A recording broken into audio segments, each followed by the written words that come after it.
ਵਾਹਿਗੁਰੂ ਜੀ ਕਾ ਖਾਲਸਾ ਵਾਹਿਗੁਰੂ ਜੀ ਕੀ ਫਤਿਹ। ਧੰਨ ਗੁਰੂ ਗ੍ਰੰਥ ਸਾਹਿਬ ਜੀ ਮਹਾਰਾਜ ਗਿਆਨ ਤੇ ਭਗਤੀ ਦਾ ਮਾਰਗ ਹੈ। ਭਾਵਨਾ ਗਿਆਨ ਜੁੜਨ ਲਈ ਭਾਵਨਾ ਚਾਹੀਦੀ ਹੈ, ਸਮਝਣ ਲਈ ਗਿਆਨ ਚਾਹੀਦਾ ਹੈ। ਧਰਮ ਦੀ ਸਾਧਨਾ ਵੀ ਇਸੇ ਤੇ ਖੜੀ ਹੈ। ਜਿਸ ਨਾਲ ਜੁੜਨਾ ਹੈ ਉਸ ਨੂੰ ਸਮਝਣਾ ਹੈ ਤੇ ਜਿਸ ਨੂੰ ਸਮਝਣ ਦੀ ਕੋਸ਼ਿਸ਼ ਕਰਨੀ ਹੈ ਉਸ ਨਾਲ ਜੁੜਨਾ ਹੈ। ਔਰ ਅਕਸਰ ਐਸਾ ਦੇਖਿਆ ਗਿਆ ਇਹ ਦੋ ਮਾਰਗ ਕਰੀਬਨ ਹਿੰਦੁਸਤਾਨ ਵਿੱਚ ਭਾਰਤ ਵਿੱਚ ਅਲੱਗ ਹੀ ਹੋ ਗਏ। ਇੱਕ ਨੂੰ ਕਹਿ ਦਿੱਤਾ ਗਿਆ ਗਿਆਨ ਮਾਰਗ, ਇੱਕ ਨੂੰ ਕਹਿ ਦਿੱਤਾ ਗਿਆ ਭਗਤੀ ਮਾਰਗ। ਹੋਏ ਐਸੇ ਕੁਝ ਭਗਤ, ਉਹਨਾਂ ਦੀ ਰੁਚੀ ਨਹੀਂ ਸੀ ਜਾਣਨ ਦੀ, ਨਹੀਂ ਜਾਣਨਾ। ਸ਼ਾਇਦ ਥੋੜੀ ਗੱਲ ਸਮਝ ਦੇ ਚ ਵੀ ਆ ਗਈ ਹੋਣੀ ਹੈ। ਜ਼ਿੰਦਗੀ ਛੋਟੀ ਹੈ ਤੇ ਜਾਣਨ ਨੂੰ ਤੇ ਬਹੁਤ ਕੁਝ ਹੈ, ਨਹੀਂ ਜਾਣਨਾ, ਬਸ ਜੁੜਨਾ, ਲੀਨ ਹੋਣਾ। ਇਸ ਤਰ੍ਹਾਂ ਦੇ ਲੋਕਾਂ ਦੇ ਅੰਦਰ ਜਜ਼ਬੇ ਪ੍ਰਧਾਨ ਸਨ, ਭਾਵਨਾਵਾਂ ਪ੍ਰਧਾਨ ਸਨ। ਦੂਸਰੇ ਜਿਨ੍ਹਾਂ ਨੂੰ ਗਿਆਨੀ ਆਖਿਆ ਗਿਆ, ਤਾਰਕਿਕ ਆਖਿਆ ਗਿਆ, ਦਾਰਸ਼ਨਿਕ ਚਿੰਤਕ ਆਖਿਆ ਗਿਆ, ਉਹਨਾਂ ਕੇ ਨਹੀਂ ਜਾਣਨਾ, ਜਾਣਨਾ। ਪਰ ਜਾਣ ਕੇ ਕਰੀਬਨ ਉਹ ਗਿਆਨੀ ਵੀ ਉੱਥੇ ਹੀ ਪਹੁੰਚੇ, ਨਹੀਂ ਜਾਣ ਸਕਦੇ। ਜਿਤਨਾ ਜਾਣਦੇ ਆ ਜਾਣਨ ਨੂੰ ਫਿਰ ਵੀ ਕੁਝ ਬਾਕੀ ਰਹਿ ਜਾਂਦਾ। ਤੋ ਧਰਮ ਦੀਆਂ ਇਹ ਦੋ ਸ਼ਾਖਾਵਾਂ ਬਣ ਗਈਆਂ ਔਰ ਇਸ ਦੇ ਵਿੱਚ ਬਕਾਇਦਾ ਵੰਡ ਵੀ ਕੀਤੀ ਹੋਈ ਹੈ। ਇਹ ਭਗਤੀ ਮਾਰਗ ਹੈ, ਇਹ ਗਿਆਨ ਮਾਰਗ ਹੈ। ਔਰ ਇਸ ਨੂੰ ਇਸ ਤਰ੍ਹਾਂ ਵੀ ਬਿਆਨ ਕਰਦੇ ਨੇ, ਭਗਤੀ ਯੋਗ ਹੈ, ਇਹ ਗਿਆਨ ਯੋਗ ਹੈ। ਇਹ ਜਾਣ ਕੇ ਜੁੜੇ ਨੇ ਔਰ ਇਹ ਮਨ ਕੇ ਜੁੜੇ ਨੇ, ਭਰੋਸਾ ਕਰਕੇ ਜੁੜੇ ਨੇ, ਜਜ਼ਬਿਆਂ ਕਰਕੇ ਜੁੜੇ ਨੇ, ਭਾਵਨਾਵਾਂ ਕਰਕੇ ਜੁੜੇ ਨੇ। ਧੰਨ ਗੁਰੂ ਗ੍ਰੰਥ ਸਾਹਿਬ ਜੀ ਮਹਾਰਾਜ ਦੇ ਵਿੱਚ ਦੋਹਾਂ ਦਾ ਸੰਗਮ ਹੈ, ਦੋਹਾਂ ਦਾ ਜੋੜ ਹੈ। ਅਗਰ ਅਸੀਂ ਦੇਖਦੇ ਹਾਂ ਆਪਣੀ ਕਾਇਆ ਨੂੰ, ਇਹ ਤਿੰਨਾਂ ਦਾ ਜੋੜ ਹੈ, ਤਨ, ਮਨ, ਆਤਮਾ। ਵਿਚਾਰਕ ਐਸਾ ਕਹਿੰਦੇ ਨੇ, ਗੁਰੂ ਗ੍ਰੰਥ ਸਾਹਿਬ ਜੀ ਮਹਾਰਾਜ ਦੀ ਬਾਣੀ 'ਚ ਐਸੇ ਖਿਆਲ ਮਿਲਦੇ ਨੇ। ਐਸੀਆਂ ਧਰਤੀਆਂ ਨੇ ਜਿੱਥੋਂ ਦੇ ਵਸਨੀਕਾਂ ਨੂੰ ਅਸੀਂ ਕਹਿ ਸਕਦੇ ਹਾਂ ਸਿਰਫ ਤਨ ਦੇ ਤਲ ਤੇ ਜੀ ਰਹੇ। ਐਸੇ ਲੋਕ ਨੇ ਕਹਿ ਸਕਦੇ ਹਾਂ ਸਿਰਫ ਮਨ ਦੇ ਤਲ ਤੇ ਜੀ ਰਹੇ। ਫਿਰ ਕੁਝ ਐਸੀ ਦੁਨੀਆ ਹੈ ਜਿਨ੍ਹਾਂ ਨੂੰ ਅਸੀਂ ਕਹਿ ਸਕਦੇ ਹਾਂ ਇਹ ਆਤਮਾ ਦੇ ਤਲ ਤੇ ਜੀ ਰਹੇ। ਜੀਵਨ ਦੇ ਤਲ ਇਹ ਤਿੰਨ ਨੇ। ਤਨ ਠੋਸ ਹੈ ਔਰ ਹਰ ਇੱਕ ਦਾ ਤਨ ਅਲੱਗ-ਅਲੱਗ ਹੈ, ਬਿਲਕੁਲ ਅਲੱਗ-ਅਲੱਗ ਹੈ। ਕਹਿੰਦੇ ਨੇ ਤਨ ਦੇ ਤਲ ਤੇ ਜੀਣ ਵਾਲਾ ਮਨੁੱਖ ਉਖੜਿਆ ਆਉਂਦਾ ਹੈ, ਟੁੱਟਿਆ ਆਉਂਦਾ ਹੈ, ਕਿਉਂਕਿ ਇੱਕ ਤਨ ਜੈਸਾ ਦੂਸਰਾ ਤਨ ਹੈ ਹੀ ਨਹੀਂ। ਸਤਿਗੁਰਾਂ ਦੀ ਬਾਣੀ ਦਾ ਫਰਮਾਨ, ਮੇਰੇ ਕਰਤੇ ਇੱਕ ਖੇਲ ਰਚਾਇਆ, ਕੋਈ ਨਾ ਕਿਸੇ ਹੀ ਜਿਹਾ ਉਪਾਇਆ। ਇੱਕ ਜੈਸਾ ਦੂਸਰਾ ਪ੍ਰਭੂ ਨੇ ਬਣਾਇਆ ਹੀ ਨਹੀਂ। ਅਰਬਾਂ ਖਰਬਾਂ ਮਨੁੱਖ ਹੋ ਗੁਜ਼ਰੇ ਨੇ ਔਰ ਇੱਕ ਅੰਦਾਜ਼ੇ ਦੇ ਮੁਤਾਬਕ 5 ਅਰਬ ਮਨੁੱਖ ਇਸ ਵਕਤ ਮੌਜੂਦ ਨੇ, ਅਗਾਂਹ ਹੁੰਦੇ ਰਹਿਣਗੇ। ਈਸ਼ਵਰ ਦੀ ਰਚਨਾ ਵਿੱਚ ਇੱਕ ਜੈਸਾ ਦੂਸਰਾ ਨਹੀਂ ਹੈ। ਮੇਰੇ ਕਰਤੇ ਇੱਕ ਖੇਲ ਰਚਾਇਆ, ਗੁਰੂ ਗ੍ਰੰਥ ਸਾਹਿਬ ਦਾ ਫੈਸਲਾ। ਮੇਰੇ ਕਰਤੇ ਇੱਕ ਖੇਲ ਰਚਾਇਆ, ਕੋਈ ਨਾ ਕਿਸੇ ਜਿਹਾ ਉਪਾਇਆ। ਇੱਕ ਜੈਸੇ ਦੂਸਰੇ ਦੇ ਨੈਣ ਨਕਸ਼ ਨਹੀਂ ਨੇ, ਇੱਕ ਜੈਸੀ ਦੂਸਰੇ ਦੀ ਆਵਾਜ਼ ਵੀ ਨਹੀਂ ਹੈ, ਇੱਕ जैसी दूसरे दी चाल भी नहीं है। और एक जैसी दूसरे दी उंगलियां दी छाप भी नहीं है। हर एक दे फिंगरप्रिंट अलग अलग ने, अंगूठा हर एक दा अलग अलग है। ਲੱਖਾਂ ਮਨੁੱਖੀ ਬੱਚੇ ਰੋਜ਼ ਜਨਮ ਲੈ ਰਹੇ ਨੇ ਨਵਾਂ ਅੰਗੂਠਾ ਲਿਆ ਕੇ। ਪੁਰਾਣੇ ਜ਼ਮਾਨੇ ਤੇ ਦਸਖਤ ਬਸ ਅੰਗੂਠੇ ਦੇ ਮੰਨਦੇ ਸਨ, ਕਿਉਂਕਿ ਦਸਖਤ ਮਿਲਾਏ ਜਾ ਸਕਦੇ ਨੇ, ਲਿਖਤ ਮਿਲਾਈ ਜਾ ਸਕਦੀ, ਅੰਗੂਠਾ ਨਹੀਂ ਮੇਲ ਖਾਂਦਾ। ਹਰ ਇੱਕ ਦਾ ਅੰਗੂਠਾ ਹੀ ਅਲੱਗ ਅਲੱਗ ਹੈ। ਮੇਰੇ ਕਰਤੇ ਇੱਕ ਖੇਲ ਰਚਾਇਆ, ਕੋਈ ਨਾ ਕਿਸੇ ਹੀ ਜਿਹਾ ਉਪਾਇਆ। ਤਨ ਦੇ ਤਲ ਤੇ ਜੋ ਮਨੁੱਖ ਜੀ ਰਿਹਾ ਹੈ, ਕਹਿੰਦੇ ਨੇ ਉਸ ਦੀ ਕਿਸੇ ਨਾਲ ਸਾਂਝ ਨਹੀਂ ਬਣਦੀ। ਉਹਦਾ ਇੱਕ ਕਾਰਨ ਹੈ, ਤਨ ਸਭ ਦੇ ਅੱਡ ਅੱਡ ਨੇ, ਨਿਆਰੇ ਨੇ, ਵੱਖ ਵੱਖ ਨੇ।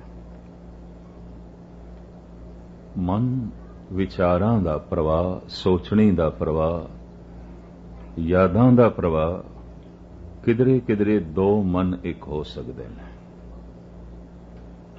ਮੇਰੇ ਵਿਚਾਰ ਕਿਸੇ ਹੋਰ ਦੇ ਵਿਚਾਰ ਹੋ ਸਕਦੇ ਨੇ, ਕਿਸੇ ਦੀ ਸੋਚਣੀ ਮੇਰੀ ਸੋਚਣੀ ਹੋ ਸਕਦੀ ਹੈ, ਉਸ ਦੀ ਯਾਦ ਵਿੱਚ ਮੈਂ ਹੋਵਾਂ, ਮੇਰੀ ਯਾਦ ਵਿੱਚ ਉਹ ਹੋਵੇ, ਤਾਂ ਮਨ ਇੱਕ ਹੋ ਸਕਦੇ ਨੇ। ਕਿਧਰੇ ਕਿਧਰੇ ਮਨ ਦੋ ਇੱਕ ਹੋ ਸਕਦੇ ਨੇ, ਤਨ ਦੋ ਇੱਕ ਨਹੀਂ ਹੁੰਦੇ, ਹੋ ਹੀ ਨਹੀਂ ਸਕਦੇ। ਤਨ ਨਿਆਰੇ ਹੀ ਬਣਾਏ ਨੇ ਪ੍ਰਮਾਤਮਾ ਨੇ, ਸਾਰੇ ਹੀ ਅਲੱਗ ਅਲੱਗ ਬਣਾਏ ਨੇ, ਔਰ ਇਹ ਅਲੱਗ ਅਲੱਗ ਹੀ ਹੁੰਦੇ ਰਹਿਣਗੇ। ਤਨ ਸਿਰਫ ਮਨੁੱਖੀ ਨਹੀਂ, ਸੂਰਜ ਚੰਦ ਤਾਰੇ ਇਹ ਵੀ ਸਭ ਅਲੱਗ ਅਲੱਗ ਨੇ। ਇੱਕ ਸੂਰਜ ਜੈਸਾ ਦੂਸਰਾ ਸੂਰਜ ਨਹੀਂ ਹੈ, ਜਦਕਿ ਗੁਰਬਾਣੀ ਕਹਿੰਦੀ ਹੈ ਅਨੰਤ ਸੂਰਜ ਨੇ। ਅਕਾਲ ਪੁਰਖ ਕੀ ਦੇਹ में ਕੋਟਕ ਬਿਸ਼ਨ ਮਹੇਸ਼, ਕੋਟ ਇੰਦਰ ਬ੍ਰਹਮਾ ਕੇ ਤੇ ਰਵ ਸਸ ਕੋਟ ਜਲੇਸ। ਪ੍ਰਭੂ ਦੇ ਗਰਭ ਦੇ ਵਿੱਚ ਕਰੋੜਾਂ ਸੂਰਜ ਨੇ, ਕਰੋੜਾਂ ਚੰਦਰਮਾ, ਰਵ ਸਸ ਕੋਟ ਜਲੇਸ। ਰਵੀ ਸਸੀ, ਗੁਰੂ ਗੋਬਿੰਦ ਸਿੰਘ ਜੀ ਮਹਾਰਾਜ ਦਾ ਵਾਕ। ਕੋਈ ਇੱਕ ਸੂਰਜ ਹੈ, ਕਰੋੜਾਂ। ਗੁਰੂ ਅਰਜਨ ਦੇਵ ਜੀ ਮਹਾਰਾਜ ਦਾ ਵਾਕ, ਕਈ ਕੋਟ ਸਸੀਅਰ ਸੂਰ ਨਿਖਤਰ। ਕਈ ਕਰੋੜਾਂ ਸੂਰਜ ਨੇ, ਕੋਈ ਇੱਕ। ਪਰ ਇਹ ਸਭ ਆਕਾਰ ਨੇ, ਆਕਾਰ ਇੱਕ ਦਾ ਦੂਸਰੇ ਜੈਸਾ ਨਹੀਂ ਹੈ। ਇੱਕ ਸੂਰਜ ਦੂਸਰੇ ਸੂਰਜ ਜੈਸਾ ਨਹੀਂ ਹੈ। ਔਰ ਗੁਰਬਾਣੀ ਦੀ ਬਾਰੀਕੀਆਂ ਇਹ ਕਹਿੰਦੀਆਂ ਨੇ ਕਿ ਰੇਤ ਦਾ ਇੱਕ ਜ਼ਰਰਾ ਦੂਜੇ ਜ਼ਰਰੇ ਜੈਸਾ ਨਹੀਂ ਹੈ। ਇਹ ਤੇ ਹੁਣ ਇੰਜ ਕਹਿ ਲੋ ਇੱਕ ਵਿਗਿਆਨ ਹੈ, ਸਾਇੰਸ ਹੈ, ਪਰ ਗੁਰਬਾਣੀ ਇਹ ਪਹਿਲੂ ਵੀ ਸਾਹਮਣੇ ਰੱਖਦੀ ਹੈ। ਇੱਕ ਸੂਰਜ ਜੈਸਾ ਦੂਸਰਾ ਸੂਰਜ ਨਹੀਂ ਹੈ। ਇੱਕ ਜ਼ਮੀਨ ਜੈਸੀ ਦੂਸਰੀ ਜ਼ਮੀਨ ਨਹੀਂ ਹੈ। ਇੱਕ ਮਨੁੱਖ ਜੈਸਾ ਦੂਸਰਾ ਮਨੁੱਖ ਨਹੀਂ ਹੈ। ਇੱਕ ਰੇਤ ਦੇ ਜ਼ਰਰੇ ਜੈਸਾ ਦੂਸਰਾ ਜ਼ਰਰਾ ਨਹੀਂ ਹੈ। ਸਭ ਕੁਝ ਅਲੱਗ ਅਲੱਗ ਹੈ, ਸਭ ਕੁਝ ਭਿੰਨ ਭਿੰਨ ਹੈ। ਅਰਬਾਂ ਖਰਬਾਂ ਲਹਿਰਾਂ ਸਾਗਰ ਦੇ ਵਿੱਚ ਇੱਕ ਸੈਕਿੰਡ ਦੇ ਵਿੱਚ ਪੈਦਾ ਹੁੰਦੀਆਂ ਨੇ। ਇੱਕ ਲਹਿਰ ਜੈਸੀ ਦੂਸਰੀ ਲਹਿਰ ਨਹੀਂ ਹੈ, ਨਹੀਂ ਬਣਦੀ। ਤਨ ਦੇ ਤਲ ਦੇ ਉੱਤੇ ਇਤਨੀ ਭਿੰਨਤਾ ਹੈ, ਇਤਨੀ ਅਨੇਕਤਾ ਹੈ। ਫਿਰ ਗੁਰਬਾਣੀ ਦਾ ਇਹ ਸਿਧਾਂਤਿਕ ਨੁਕਤਾ, ਇੱਕ ਤਨ ਜੈਸਾ ਦੂਸਰਾ ਤਨ ਨਹੀਂ ਹੈ। ਤੇ ਤਨ ਦੇ ਮੋਹ ਦੇ ਤਲ ਤੇ ਜੀਣ ਵਾਲੇ ਇਹ ਦੋਸਤੀ, ਇਹ ਰਿਸ਼ਤੇ ਕੋਈ ਬਹੁਤ ਲੰਬੇ ਨਹੀਂ ਹੁੰਦੇ, ਕਿਉਂਕਿ ਤਨ ਦੀ ਹੋਂਦ ਹੀ ਕੋਈ ਬਹੁਤ ਲੰਬੀ ਨਹੀਂ ਹੈ। ਔਰ ਤਨ ਜੈਸਾ ਦੇਖੇ ਹੈ, ਤਨ ਤੇ ਛਿਨ ਛਿਨ ਦੇ ਚ ਬਦਲਦਾ ਹੈ। ਤੋ ਖੈਰ ਮੁਕਤਸਰ ਮੈਂ ਅਰਜ਼ ਕਰਾਂ, ਦੋ ਮਨ ਇੱਕ ਹੋ ਸਕਦੇ ਨੇ। ਜੋ ਅਗਲੇ ਦੀ ਸੋਚਣੀ ਉਹ ਮੇਰੀ ਸੋਚਣੀ ਹੋ ਸਕਦੀ, ਜੋ ਮੈਂ ਯਾਦ ਕਰ ਰਿਹਾ ਉਹ ਵੀ ਉਹੀ ਯਾਦ ਕਰ ਰਿਹਾ। ਮੇਰੀ ਸੋਚਣੀ ਦੂਸਰੇ ਦੀ ਸੋਚਣੀ ਹੋ ਸਕਦੀ ਹੈ, ਦੂਜੇ ਦੀ ਸੋਚਣੀ ਮੇਰੀ ਸੋਚਣੀ ਹੋ ਸਕਦੀ। ਜੋ ਮੇਰੇ ਵਿਚਾਰ ਨੇ ਉਹੀ ਦੂਜੇ ਦੇ ਹੋ ਸਕਦੇ ਨੇ। ਜਿਸ ਨੂੰ ਮੈਂ ਯਾਦ ਕਰ ਰਿਹਾ ਉਹ ਮੈਨੂੰ ਯਾਦ ਕਰ ਰਿਹਾ, ਤਾਂ ਇਹ ਦੋ ਮਨ ਇੱਕ ਹੋ ਸਕਦੇ ਨੇ। ਤੇ ਮਨ ਹੈ ਕਿ ਯਾਦਾਂ ਦਾ ਪ੍ਰਵਾਹ, ਸੋਚਣੀ ਦਾ ਪ੍ਰਵਾਹ, ਵਿਚਾਰਾਂ ਦਾ ਪ੍ਰਵਾਹ। ਦੋ ਮਨ ਇੱਕ ਹੋ ਸਕਦੇ ਨੇ, ਪਰ ਬਹੁਤ ਥੋੜਿਆਂ ਨਾਲ। ਮਨ ਦੀ ਸਾਂਝ ਵੀ ਕੋਈ ਬਥੇਰਿਆਂ ਨਾਲ ਨਹੀਂ ਬਣਨ ਲੱਗੀ। ਸਾਰਿਆਂ ਨਾਲ ਮਨ ਨਹੀਂ ਮਿਲੇਗਾ। दूर क्यों जाओ, एक घर दे प्यो पुत्र दा मन भी एक नहीं आउंदा, तन ते एक है ही नहीं। और ये भी अर्ज करते हैं, दो भरावां दे मन भी एक नहीं आउंदे, तन ते एक है नहीं। लाजमी नहीं पति पत्नी दा भी मन एक होवे, तन ते एक है ही नहीं। सोचनी दा मेल होवे, विचारां दा संगम होवे, यादां दा इकट्ठ होवे, कोई जरूरी नहीं है, ये कोई लाजमी नहीं है। भावें एक घर दे च प्यो पुत्र रह रहे ने, भावें एक घर दे च दो बिरा रह रहे ने, भावें एक घर दे च पति पत्नी रह रहे ने, पर ये कोई लाजमी ते नहीं कि मन एक ने। तन भी अलग ने, मन भी अलग ने, सोचनी अलग अलग है, विचार अलग अलग ने, ते परबल यादां भी अलग अलग ने। किधरे किधरे दो मन एक हो जाते, विचार एक हो जाते हैं, सोचने एक हो जाती है, यादां एक हो जाती हैं, पर यह बहुतात दे च नहीं, व्यापक रूप दे च नहीं। अगर 5 अरब के करीब इस वक्त जमीन के उत्ते मनुख रह रहे हैं, तो मैं अर्ज करा कुछ सैकड़ियां का या चलो 1000 2000 का ही जिक्र कर सकते हैं, मन एक ने, बाकी नहीं, किसी दे भी नहीं। भावें सारी जिंदगी कट्ठे रहे प्यो पुत्र, भावें सारी जिंदगी कट्ठे रहे दो बिरा, भावें सारी जिंदगी कट्ठे रहे पति ते पत्नी, कोई जरूरी नहीं मन एक होए होवन, विचार एक होए होवन, ख्याल एक होए होवन, यादां एक होवन। लेकिन फिर भी एकता क्यों बनी रहती है? आत्मा सारियां च इक्को है, अलग अलग नहीं है। आत्मा रेत दे जर्रे तो लैके सूरज तक, कीड़ी तो लैके हाथी तक, पशु तो लैके देवते तक इक्को ही है। हस्ती कीटी त्रिड़लो आदंग, एक अखंडत बसे अनादंग। गुरु गोबिंद सिंह जी। एक अखंड ज्योति जर्रे तो लेके सूरज तक, कीड़ी तो लेके हाथी तक, पशु तो लेके मनुख तो लंघदी हुई देवतियां तक इक्को ही है। आत्मा दा तल इक्को ही है, कोई अलग अलग नहीं है, इक्को ही है। मन एक नहीं है, तन भी एक नहीं है। इस वास्ते दुनिया दे कोई मुल्क दा कितना भी खैर खा क्यों ना होवे, कोई भी राजनीतिक अपने मुल्क दे भी एकता नहीं लिया सकिया मनुखां दी। कोई दार्शनिक चिंतक भी इस दे सफल नहीं होया। ये भी मैं अर्ज करते हैं, गुरुआं पैगंबरां ने कोशिश की मनुख किधरे आत्मा दे तल ते जीवे ते सब कुछ एक दिखाई देवे, उन्हां नूं पूरी सफलता नहीं मिली। क्यों? एक संग तराश जद पत्थर नूं घड़दा है ते मूर्ति बनांदा है, हथ दे छैणा लैके हथौड़ा लैके पत्थर इनकार नहीं करदा कि तू मैनू घड़ना। हालांकि मूर्ति पत्थर दे विच पई है, सिर्फ फालतू टुकड़ियां नूं संग तराश एक पासे करदा है। कतई मूर्ति कोई आसमान तो लिया के पत्थर दे च नहीं सुटदा, पत्थर दे विचों ही मूर्ति प्रगट करदा है। पत्थर ही मूर्ति है, पर वो कुछ फालतू टुकड़ियां नूं एक पासे करदा है। अवतार गुरु पीर पैगंबर कहने तू परमात्मा है, तू ईश्वर है, कुछ फालतू टुकड़ियां नूं एक पासे कर दी, कुछ फालतू सोचनी, कुछ फालतू विचार। पर मनुख ऐसा पत्थर है, कहंदा नहीं तू छैणा मारेगा, तू हथौड़ी मारेगा, तू तराशेगा, मैनू कबूल नहीं। पत्थर इनकार नहीं कर सकता, तो संग तराश उसनूं मूर्ति मान बना देंदा है, मंदिर दे टिका देंदा है। लोकां दे सिर झुक जांदे ने, झुक सकते ने सिर मनुख दे अगों, देवतियां दे भी, पर मनुख इनकारी हो जाता है गुरु तो। और अवतार तो नहीं, मैं जैसा हां ठीक। तो दो शब्द बर्दाश्त करना कोई बहुत वड्डी सफलता किसी भी पैगंबरी पुरुष ਨੂੰ नहीं मिली, किसी भी अवतार ਨੂੰ नहीं मिली, क्योंकि हर अनघड़े पत्थर ने कह दिता मैं नहीं घड़ना, मैनू ना घड़ो, मैं जैसा हां ठीक हां। मैं अर्ज करा मस्जिद दे जाके मुसलमान कह देंदा है मैं जैसा हां ठीक है, तू कहंदा रहे मोहम्मद साहब जो कुछ कहंदे कहो।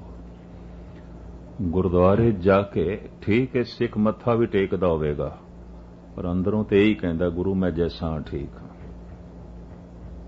तू जैसा है कहंदा रहे मैं जैसा हां ठीक हां। इसी तरीके नाल मंदिर दे जाके मूर्ति दे अगों मत्था टेक के जरूर हिंदू दी अचेतन मन दी धारणा यही है ऐ संगतराश ठीक है तू पत्थर नूं भगवान बनाया होवेगा पर हे भगवान मैं भगवान नहीं बनना, ए पैगंबर मैं भगवान नहीं बनना, तू मैनू ना घड़। क्यों ये जिहड़े तू फालतू टुकड़े तराशना चाहता है ना मैनू ये चंगे लगदे हैं ते मैं ते जींदा ही उन्हां करके पिया, मेरी ते जिंदगी उन्हां करके ते तू तराशना चाहता है। जिहड़े विचार मैनू बहुत प्यारे ने जिते जिन्हां करके मैं जी रहा तू ते यही त्याग जो है कट के परे सुटना चाहता है। यकीन जानो वो अमृत दी छैणी नाल शराब दी बोतल तोड़ना चाहता है गुरु, वो सच दे हथौड़े नाल झूठ नूं तोड़ना चाहता है, वो प्रेम दे छेणियां नाल नफरत ते घृणा नूं तोड़ना चाहता है, वो एकता दी हथौड़ी नाल दुबदा नूं मिटाना चाहता है।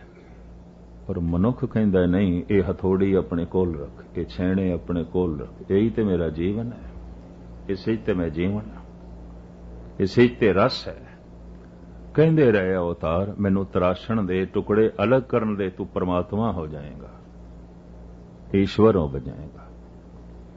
पर मनुख भी ऐसा ढीठ है मैं जैसा ठीक हां।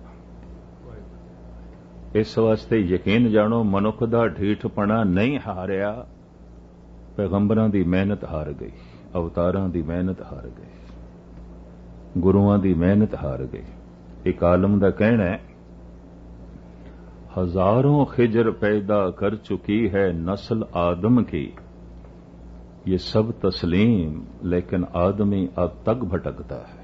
ठीक है मन दे उस्ताद ज़ौक, हजारों खिजर पैदा कर चुकी है नस्ल आदम की, ये मनुखां दी नस्ल पता नहीं कितने पैगंबरां नूं जन्म दे चुकी है, कितने अवतारां नूं जन्म दे चुकी, कितने गुरु आए और गुस्ताखी माफ सारे ही असफल गए। बड़ी छोटी जी जबान नाल मैं बहुत वड्डी गल कर रहा, सब असफल गए। सब कोल हथौड़ी भी सी, छेणे भी हैगे सन ते सारे तरले भी लेंदे रहे मैं तेनू रब दा रूप बना दियां, मैं तेनू खुदा जैसा बना दियां। और एक दफा ते खुदा नू भी सजदा करना पेगा, मैं तेनू ऐसा बना दियां। मनुख राजी नहीं होया, नहीं संग तराश सफल होए ने, पत्थर नूं मूर्ति बनाउण दे विच अवतार सफल नहीं होए मनुख नूं परमात्मा बनाउण दे विच। इस वास्ते पत्थर जितने मूर्तिमान हो गए, पत्थर जितनियां खूबसूरत मूर्तियां दी शक्ल अख्तियार कर गए, मनुख इतनी सुंदर मूर्ति नहीं बन सकिया। इस वास्ते मनुखां नूं भी पत्थरां दीयां मूर्तियां वेखणियां पैंदियां, क्योंकि मनुख ते मूर्तिमान होया नहीं, पत्थर मूर्ति हो गए। मनुख ते सुंदर होया ना, पत्थर सोना हो गया।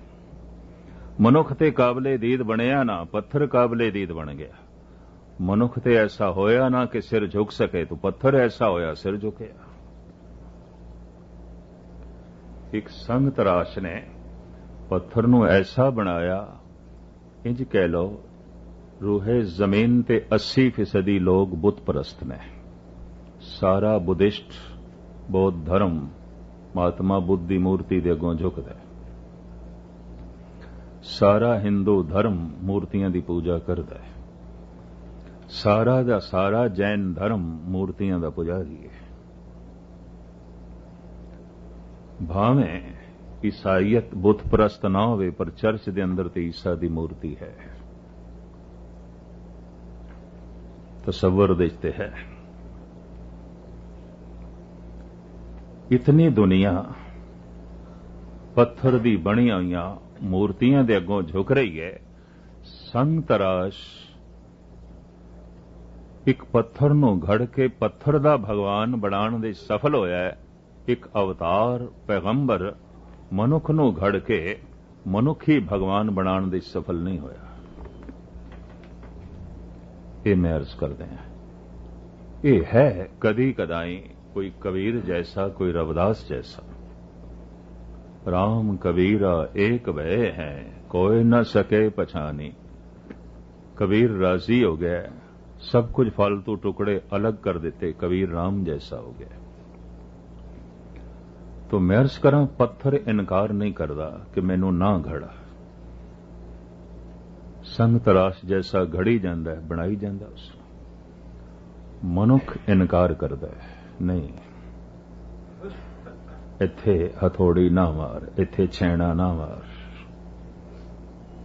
ते छोड़ छेणे हथौड़ियां हैं कि मैं फिर अर्ज करा, वो प्रेम दे छेणे नाल नफरत दे टुकड़े नूं अलग करना चाहता है।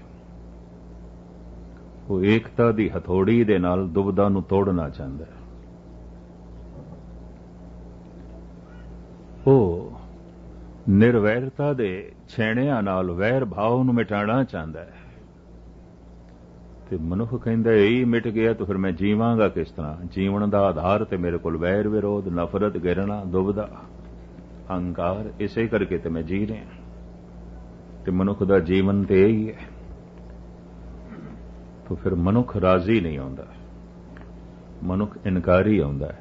इस वास्ते संग तराश पत्थर नूं भगवान बनाने दे सफल होए ने, अवतार मनुख नूं भगवान बनाने दे सफल नहीं होए। संग तराश एक मूर्ति नूं ईसा बनाने दे सफल होया है, ईसा किसे मनुख नूं ईसा बनाने दे सफल नहीं होया। इतनी मैं अर्ज कर दे। एक संग तराश एक पत्थर नूं भगवान कृष्ण बनाने दे सफल हो गया है, पर कृष्ण किसे मनुख नूं कृष्ण बनाने दे सफल नहीं होया। ये भी मैं अर्ज कर दे। अवतार सफल नहीं होया। की होया? कोई एक कद मूर्ति मान हो गया, कोई एक कद ऐसा जिन्हों वेखिए ते भगवान चेते आवे, कोई कद ऐसा जिन्हों वेखिए ते कलगीधर चेते आवन, गुरु गोबिंद सिंह चेते आवन, गुरु नानक चेते आवे, कोई कद। तो ये निराशाजनक गल है कि इहदे नाल आस नहीं बजदी। ये भी शायद उंज ही हो गया होवेगा, ये शायद अपवाद होवे। 1000 बूटे हवन ते एक नूं किधरे फल लगन ते 999 सुख सड़ जान, तो कहना पेगा शायद ये जिहड़ा एक है माली दी निगाह तो बच गया होना, तां ही किधरे हरा भरा हो गया है, क्योंकि 999 ते सुके पे नहीं। वो एक अपने आप नूं माली दे हत्थां दे देण नूं राजी हो गया। ठीक, तू जिस तरह मैनूं सिंचदा है, तू जिस तरह मेरी रक्षा करदा है, मैं तेरे हवाले। बाकी बूटियां ने कह दिता तू सानू पानी नाल सिंचना चाहता नहीं चाहिए, तू खाद पाना चाहता नहीं चाहिए, तू साडे दुआले कंडियां दी वाड़ लाना चाहता नहीं। बूटे मनुखी बूटे इनकारी हो सकते हैं, माली असफल रह गए। भावें जमीन दे उत्ते उगदे हुए बनस्पति दे बूटे फल तक पहुंचण दे सफल होंदे ने, एक मनुख बूटा है जो फल तक पहुंचण दे सफल नहीं होंदा, इनकार कर देंदा माली नूं। तो मैं अर्ज कर रहा सी, सारियां दे तन अलग अलग ने, मन किधरे किसे नाल एक हो सकता है। उंज मन भी सारियां दे अलग अलग ने, हर एक दी सोचनी अलग अलग, अलग दे विचारां अलग अलग, हर एक दियां यादां दे कुछ अलग अलग चलदा है, पर किधरे किधरे बहुत प्यारा लगन लग पैंदा है। कौन? जो मेरी सोचनी है उही दूजे दी सोचनी है, जो दूजे दे विचार ने उही मेरे विचार ने, जिसनों मैं याद कर रहा हूं मैनू याद कर रहा है। यादां एक हो गई ने, विचार एक हो गए ने, सोचने एक हो गई, इसनों कहंदे ने मन एक हो गया। पर कितने क नाल होवेगा? आप दी ज्ञात लई अर्ज करां, औखे ना होना। एक सच्चाई मैं बयान कर रहा। एक कौम, उन्हां दा भी सारियां दा मन एक नहीं आउंदा, तो हर कौम दे च भी झगड़े ने। सिख दा सिख नाल झगड़ा, मुस्लिम दा मुस्लिम नाल झगड़ा, हिंदू दा हिंदू नाल फसाद सारी दुनिया च मौजूद है। सारी कौम दा मन एक नहीं आउंदा, सारे देशवासियों दा एक मन नहीं आउंदा। ये ते दूर दी गल, सारे परिवार दा मन एक नहीं आउंदा, कतई एक नहीं आउंदा। सीमित होंदे जाओ ते परिवार भी बहुत वड्डा हो सकता है। दो भरावां दा मन भी एक नहीं आउंदा, प्यो पुत्र दा भी मन एक नहीं आउंदा, पति पत्नी दा भी मन एक नहीं आउंदा। सोचनी नहीं मेल खांदी, विचार नहीं मेल खांदे, यादां नहीं मेल खांदियां। मन दे तल ते उस नाल संबंध जुड़ जांदा है जिस नाल विचार मेल खा गए, सोचनी मेल खा गई, यादां दा जोड़ जुड़ गया। तो तन सारियां दे अलग अलग ने, एक जैसे नहीं ने। मन भी सारियां दे अलग अलग ने, किधरे दो मन एक हो जांदे ने। आत्मा सारियां दी एक है। कीड़ी तो लेके हाथी तक, जर्रे तो लेके सूरज तक आत्मा एक कोई है। मुकम्मल एकता उसे दिन आउंदी है जद कोई आत्मा दे तल ते जींदा है, फिर सारे ही अपने दिखाई देंदे ने। गुरु अर्जन देव जी महाराज दा फरमान, सबको उम्मीद हम आपन के ना, हम सबना के साजन। मैं एक दिन इस्लामी इतिहास पढ़ रहा सी। हसन ने राबिया कोलों कुरान शरीफ पढ़न वास्ते मंगी, बई लिया मैं पढ़नी है। पोथी लिया, किताब लिया, पर एक आयत दे उत्ते राबिया ने हड़ताल फेरी हुई सी, मिटाई हुई सी। ते हसन कहंदा, ये तू कुफर क्यों तोलिया है, ये क्यों कीता है,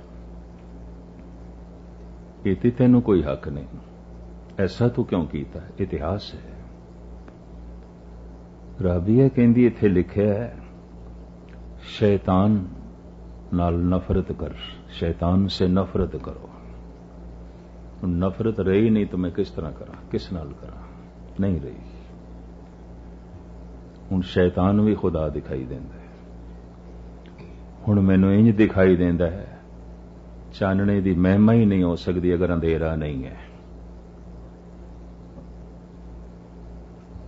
भगवान जिस दे अंदर झलकदा है उस करके ही झलक रहा, क्योंकि शैतान है। हुण ते स्वप्न दी महिमा ही करूपता करके, ते जिहड़ी करूपता स्वप्न नू चार चंद ला रही है, जिहड़ा अंधेरा रोशनी दी महिमा बढ़ा रहा है, उस अंधेरे दी मैं निंदा करां ते किस तरह करां। ब्लैक बोर्ड दे उत्ते ही चिट्टे अखर चमकदे ने, चिट्टे बोर्ड दे उत्ते चिट्टे अखर नहीं चमकदे। जो चिट्टे अखरां नू चमका रहा है, ये काला बोर्ड, ये ब्लैक बोर्ड, तो मैं किस तरह निंदा करां इस ब्लैक बोर्ड दी। ये ना होवे ते अखर चमकदे भी नहीं। ये ते एक दूजे दे आसरे ते जगत खड़ा है, एक नू परे करो ते गल बनदी नहीं। पंचदसी दे च एक गाथा है, एक महल, तो एक इट उपर है सब तो, चौबारे दी एक इट थल्ले सी। दो इट्टां दी गुफ्तगू लिखी है एक संत ने पंचदसी दे। उपर दी इट कहंदी है, देख मैं सब तो उपर, दूरों दिखाई देनी है, तू सब तो थल्ले दबी हुई, तेरे तक तो किसी की निगाह भी नहीं जाती, तेनू तो कोई देखता भी नहीं, तू तो बिल्कुल थल्ले। देख सारियां दी निगाहां दा मैं पात्र, सारियां दी निगाहां मेरे ते पैंदियां, सब मैनू देखदे ने, मैं सारियां दे सामने। थल्ले दी इट ने आखे ठीक है, सारियां दी निगाहां तेरे ते, सब तैनू देखदे ने, पर मैं जे किधरे थल्ले ना आवां तो तेरा उपर होना भी नहीं हो सकता। अगर मैं थल्लों निकल जावां तो तेरा उपर होना भी गया। कि तेरा उपर होना इस वास्ते है, तेरा उच्चा होना इस वास्ते कि मैं नीवी हां, तो फिर मैं किस तरह नीवी हुई? क्योंकि तेरा उच्चा होना मेरी निवाण ते खड़ा है। अगर मैं बुनियाद दे जाण नूं तैयार नहीं तो तू चौबारे दी ईट भी नहीं बन सकती। जिस दिन मनुख आत्मा दे तल ते जीवदा, सब एक दिखाई देण लग। इसे नूं गुरु अर्जन देव जी महाराज कहंदे ने, बुरा नहीं सब भला ही है रे, हार नहीं सब जेते, दुख नाही सब सुख ही है रे, एका एकी नेते। कौन कहंदा दुख है ही नहीं, कौन कहंदा बुरा है ही नहीं, कुछ भी बुरा नहीं है। एक दृष्टि बन गई, अगर बुरा दिखाई देंदा पिया तो कोई भला दिखाई देंदा पिया, दो दृष्टियां। चंगा दिखाई देंदा पिया तो कोई माड़ा दिखाई देंदा पिया, दो दृष्टियां। पाप दिखाई दे रहा है, फिर पुण्य दिखाई दे रहा है, दो दृष्टियां। पाप पुण्य ते भई कहावत, को नरक को सुरक बचावत, की पाप है की पुण्य है, नहीं, गल खत्म। की स्वर्ग है की नरक है, आत्मा दे तल ते जीण वाले दे तल ते दुबदा खो जाती है। स्वर्ग नरक, जन्नत दोजख, सुख दुख, नफा नुकसान, इज्जत बेइज्जती, छोटा वड्डा, सुंदरता करूपता, ये दुबदा सारी मिट जाती है। शरीर दे तल ते जीण वाले वास्ते दुबदा है, दो ने, क्योंकि एक शरीर जैसा दूसरा है ही नहीं। तो एक दफा इस तरह दो वेखण की आदत बन जाए तो सब कुछ दो ही ने। अगर कहिए वो बहुत वड्डा है तो फिर कोई छोटा भी है, वो बहुत सियाणा है तो फिर कोई मूड भी है, वो बहुत सुंदर है तो फिर कोई करूप भी है, वो बहुत ताकतवर है तो कोई कमजोर भी है। एक दे मुकाबले ते दूसरा खड़ा है, तुसीं एक दा नाम लो दूजा खड़ा है। तुसीं आखो पुरुष है तो फिर स्त्री भी खड़ी है, तुसीं आखो ये बच्चा है तो फिर जवान भी खड़ा है। एक दा नाम नहीं ले सकते, एक दा नाम लिया दूजा खड़ा है। ये दुविधा बनी रहेगी कि जब इस तरह दो दिखाई देंगे तो फिर फैसला भी करांगे किस दे पक्ष च खड़े होना है, दोवां दे चों, क्योंकि दो एक जैसे तो हैं नहीं। तो दुविधा बनी रहेगी, जीवन भर दुविधा बनी रहेगी। एक तन जैसा दूसरा तन नहीं है, तो एक मन जैसा भी दूसरा मन नहीं है। धन गुरु नानक ने बड़ी कोशिश की थी, नहीं मन मेल मिलते कोई गल नहीं, तो मैं अर्ज करा जो कबीर दी सोचनी है वो जयदेव दी सोचनी नहीं हो सकती। कबीर जनेऊ दा मजाक उड़ांदा है, हम घर सूत तने नित ताना, कंठ जनेऊ तुम्हारे, तुम तो पढ़ते वेद गायत्री, गोबिंद हृदय हमारे। तू जनेऊ जिहड़ा पहनिया होया ये साडे घर बनदा सी, जुलाए असीं सूतर कतदे असीं बनाने आ, ते जद सूत कत के साडे घरों ही बन के तू गल दे च पांदा है ते असीं ते तैनूं पहनाण वाले आ, तू ब्राह्मण किहड़ी गल दा हो गया ते असीं शूदर किहड़ी गल दे हो गए। वो तैनूं चोट करदा है। लेकिन जयदेव जनेऊ पहनदा है, ब्राह्मण है, उसकी बाणी है गुरु ग्रंथ साहिब। वो ब्राह्मण है, गौड़ ब्राह्मण है, बंगाली ब्राह्मण है, बड़ा विद्वान ब्राह्मण है, और बड़ा कीमती पदा है उसका गुरु ग्रंथ साहिब जी महाराज दे। ਪਰਮਾਉਦ ਪੁਰਖ ਮਨੋ ਪਿਮੰਗ ਸਤ ਆਦ ਭਾਵ ਰਤਨ। ਦਰਬਾਰ ਸਾਹਿਬ ਦੇ ਵਿੱਚ ਜਿਨ੍ਹਾਂ ਨੂੰ ਪਰਮਨੈਂਟ ਤੌਰ ਤੇ ਪੱਕੇ ਤੌਰ ਤੇ ਪਾਠੀ ਸਿੰਘ ਰੱਖਣਾ ਹੋਵੇ ਨਾ, ਉਹਦੇ ਕੋਲੇ ਪਦਾ ਪੜਵਾਉਂਦੇ ਨੇ। ਪਰਮਨੈਂਟ ਤੌਰ ਤੇ ਜਿਸ ਨੂੰ ਵੀ ਰੱਖਣਾ ਹੈ ਪਹਿਲੇ ਪਦਾ ਪੜ ਕੇ ਸੁਣਾ। ਇਹ ਸ਼ੁੱਧ ਪੜ ਸਕਦਾ ਹੈ ਕਿ ਤੂੰ ਨਹੀਂ। ਪਰਮਾਦ ਪੁਰਖ ਮਨੋ ਪਿਮੰਗ ਸਤ ਆਦ ਭਾਵ ਰਤਨ। परम अद्भुतन पर कृत परन जद चिंत सर्वगतन। केवल राम नाम मनोरमं बद आत्मृत तत्मयं। नदनोद बत जस सिमरैन जन्म जराद मरण भयं। ਇਹ ਬ੍ਰਾਹਮਣ ਸੀ ਜਨੇ ਉਦਾਰੀ ਸੀ, ਤਿਲਕ ਵੀ ਲਾਂਦਾ ਸੀ।